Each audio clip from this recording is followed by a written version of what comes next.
Dans la capsule précédente, nous avons exploré les différentes stratégies de gestion du risque de subir une invalidité. Nous avons parlé de rétention passive et active ainsi que de l'évitement.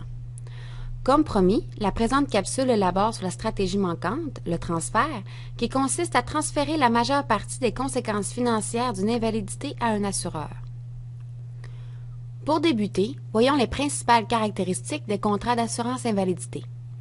Les éléments les plus importants sont les 3 points suivants: la définition d'une invalidité, le délai de carence et la période d'indemnisation.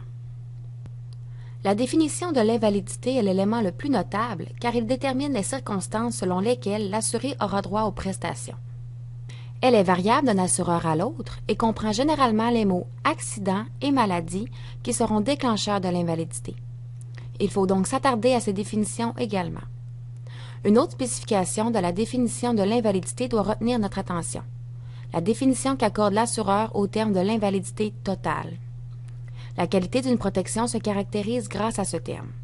3 éléments doivent être considérés pour qualifier votre invalidité de totale: la capacité d'accomplir ses tâches, la définition de la profession, ainsi que le degré d'aggravation de l'état de santé. Nous vous invitons à vous informer davantage auprès de votre conseiller au sujet de ces éléments. Retenez seulement qu'il est important de porter une attention particulière à ceux-ci avant de souscrire à n'importe quelle assurance invalidité. La seconde caractéristique pertinente des contrats d'assurance invalidité est le délai de carence. Il correspond à la période d'attente entre le début de l'invalidité et le début des prestations d'assurance et varie généralement de 30 jours à 2 ans. Plus le délai de carence est court, plus l'assureur devra débourser souvent car les courtes invalidités donneront lieu à des réclamations. Il influence grandement le coût des primes et il doit tenir compte de votre capacité à assumer, entre autres, des pertes de revenus.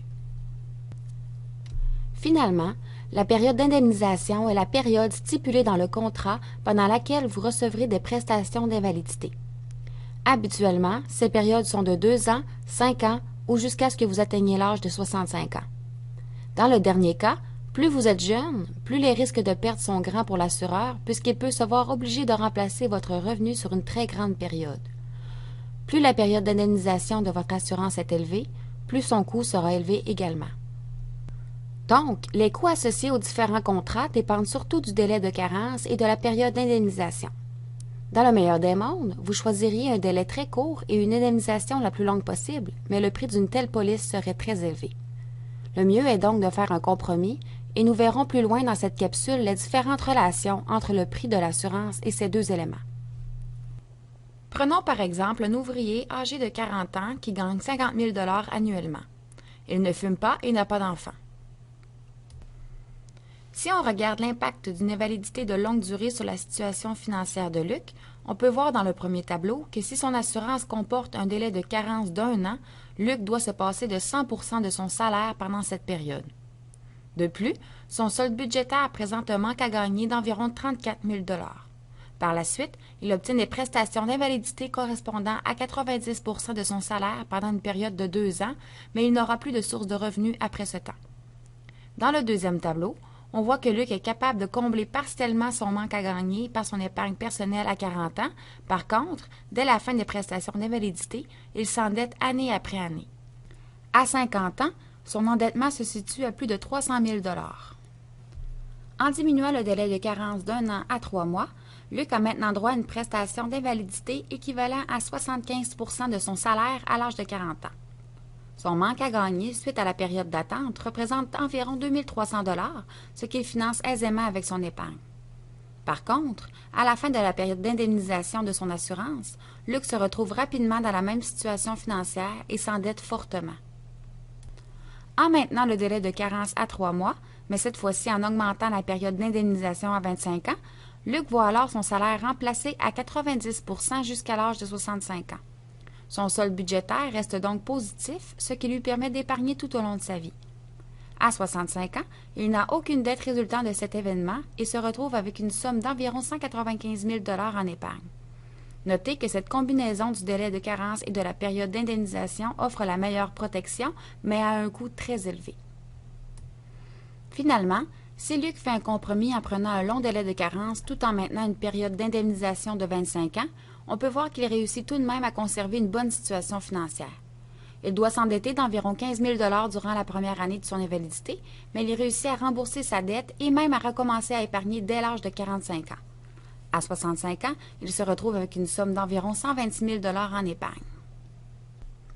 Donc, l'avantage des courtes invalidités est qu'il est possible d'en contrôler les conséquences. Vous pouvez conserver le risque en prévoyant un fonds de sûreté et, si vous optez pour une protection adéquate, l'assureur assumera les conséquences d'une invalidité à long terme. De plus, une suspension de vos revenus sur une courte période ne risque pas de mettre votre santé financière en danger, contrairement à une interruption qui s'étendrait sur plusieurs années. Regardons maintenant l'impact du choix d'un délai de carence pour une invalidité de courte durée qui serait dans ce cas-ci de 3 ans.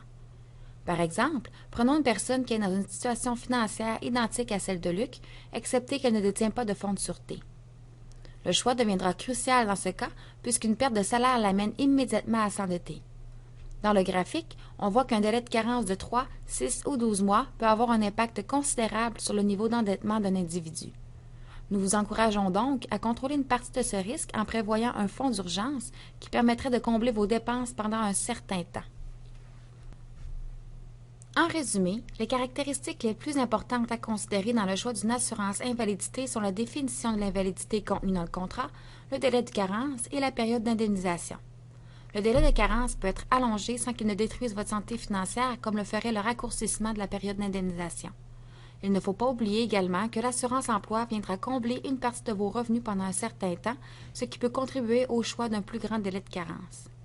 Finalement, la stratégie adoptée pour les courtes invalidités est la rétention active en conservant le risque, mais en contrôlant ses conséquences par de l'épargne.